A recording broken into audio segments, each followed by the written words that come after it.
മലപ്പുറം തിരുനാവായിൽ വയനാട്ടിലെ ഉരുൾപൊട്ടലിൽ ജീവൻ പൊലിഞ്ഞവർക്ക് ആദരാഞ്ജലികൾ അർപ്പിച്ച് ഉപജില്ലാ റോവർ ആൻഡ് റേഞ്ചർ അന്താരാഷ്ട്ര സ്കാർഫ് ദിനം ആചരിച്ചു. സമൂഹത്തിന്റെ വ്യത്യസ്ത തുറകളിലുള്ളവർ വിവിധ വർണ്ണങ്ങളിലുള്ള സ്കാർഫുകൾ ധരിച്ച് സ്കൗട്ട്സ് ആൻഡ് ഗൈഡ്സിന്റെ ഭാഗമായി. മലപ്പുറം വലിയകുന്ന് HAL സ്കൂളിൽ നിർമ്മിച്ച ചിൽഡ്രൻസ് പാർക്കിന്റെ ഉദ്ഘാടനം നടന്നു. അധ്യാപകരുടെയും PTA-യുടെയും രക്ഷിതാക്കളുടെയും സഹകരണത്തോടെ നിർമ്മിച്ച പാർക്കിന്റെ ഉദ്ഘാടനം മാനേജർ EH മുഹമ്മദ് നിർവഹിച്ചു. മലപ്പുറം തിരുനാവായ മദ്യനിരോധന സമിതിയുടെ സത്യാഗ്രഹ സമരപ്പന്തൽ പുനർനിർമ്മിക്കുന്നത് വിലക്കിയ അധികൃതർക്കെതിരെ പ്രതിഷേധം സംഘടിപ്പിച്ചത് തിരുനാവായ പഞ്ചായത്ത് മദ്യനിരോധന സമിതിയുടെ നേതൃത്വത്തിൽ. സത്യാഗ്രഹത്തിന്റെ വാർഷികാഘോഷം നടക്കാനിരിക്കെ സമരപ്പന്തൽ നവീകരിക്കുന്നത് തടഞ്ഞത് നീതീകരിക്കാനാവില്ലെന്നും പ്രതിഷേധ സംഗമം ആവശ്യപ്പെട്ടു.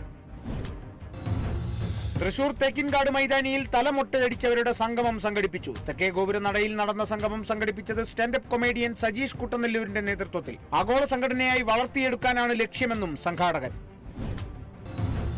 തൃശൂർ കൊരട്ടി ഹൈറാർക്കി മെമ്മോറിയൽ റോഡിന്റെ നിർമ്മാണോദ്ഘാടനം നടന്നു. ചാലക്കുടി MLA സനീഷ് കുമാർ ജോസഫ് ഉദ്ഘാടനം നിർവഹിച്ചു. 2 കോടി 10 ലക്ഷം രൂപ ചെലവിൽ BMBC നിലവാരത്തിലാണ് നിർമ്മാണം നടത്തുന്നത്.